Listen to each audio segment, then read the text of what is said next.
کہتے ہیں جی کہ ریاض الجنہ کا جو حصہ ہے مدینہ پاک میں، کیا وہ جنت میں ہے ہی؟ جنت میں کیسے نہیں جائے گا؟ ما بین بیتی و منبری روضۃ من ریاض الجنہ، اور میں کہ میرے گھر اور منبر کا یہ درمیانی ٹکڑا جو ہے یہ جنت کا باغ ہے۔ گو بعض علماء یہ کہتے ہیں کہ بھئی یہ اس طرح ہے جیسے حضور نے فرمایا ایک حدیث مبارک میں، اذا مررتم بریاض الجنت فرتعوا، کہ جب تم جنت کے باغوں کے ساتھ گزرا کرو تو کچھ چل لیا کرو۔ تو صحابہ نے پوچھا یا رسول اللہ جنت کے بارے میں حلق الذکر، جہاں اللہ کا ذکر ہوتا ہے، قرآن ہے، حدیث ہے، ذکر ہے، جنت کے باغ ہے۔ تو وہ بعض علماء یہ بھی کہتے ہیں کہ اس کو بھی گویا یہی کہا گیا ہے کہ اسی طرح یعنی جیسے حلق الذکر جنت کے باغ ہیں، یہ بھی جنت کا ایک باغ ہے، حقیقتاً نہیں۔ لیکن ایک بات سمجھیں کہ اگر یہی بات ہے تو پھر پوری مسجد کا کیا گناہ ہے؟ حضور کی پوری مسجد میں بھی تو اللہ کا ذکر ہوتا ہے نا۔ صرف یہ جگہ معین کرنا اس بات کی دلیل ہے کہ حقیقت یہ جنت کا ٹکڑا ہے۔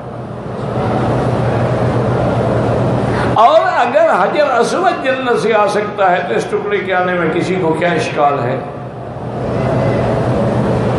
باقی بہت سارے لوگ ایک اعتراض یہ بھی کرتے ہیں کہ جنت کی تو صفت ہے اللہ تجوع فیہا ولا تعرا، کہ جنت میں آدمی کو نہ بھوک لگے گی نہ کبھی آدمی عریا ہوگا۔ یہاں تو بھوک لگتی، یہ تو حکم اس وقت ہوگا جب عالم آخرت ہوگا، اب تو یہ حکم نہیں ہوگا۔ لیکن حقیقتاً یہ جنت کا ٹکڑا ہے اور یہ شان مصطفیٰ ہے۔ اللہ کے کروڑوں صلاۃ و سلام ہوں کہ آپ کا گھر یعنی حجرہ بی بی عائشہ سے لے کر منبر تک کا جو ٹکڑا ہے یہ جنت کا ٹکڑا ہے۔ اور یاد رکھیں جنت میں تو کسی کو بھی موت نہیں آئے گی، پیغمبر پر کیسے موت ہے؟ وہ ایک حیات ہے بعد الموت۔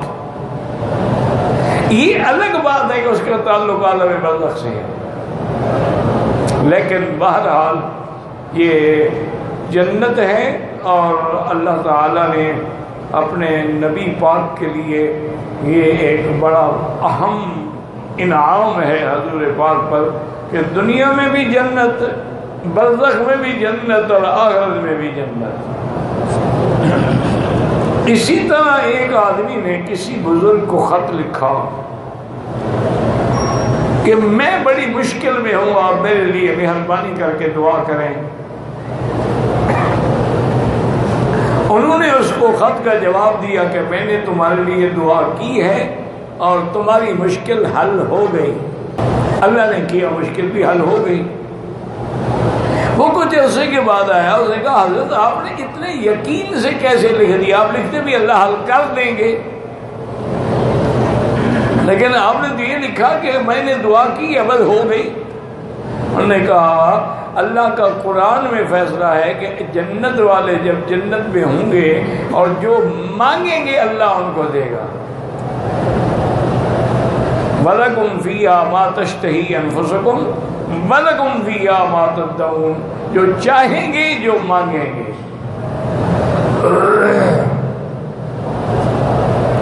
تو میں نے بھی تو جنت کے ٹکڑے میں بیٹھ کے تیرے لیے دعا کی تھی تو کیسے قبول نہیں ہوتی؟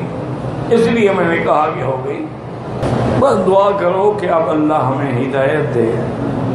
اب تو ریاض الجنہ میں ٹیلی فون کھلے ہوتے ہیں، ان پہ میوزک لگے ہوتے ہیں، ان پہ بیٹھ کے بکواس کیے جا رہے ہوتے ہیں۔ جہاں حکم ہے کہ پاؤں بھی آہستہ رکھو تو پاؤں کے چلنے کی آواز بھی پیدا نہ ہو۔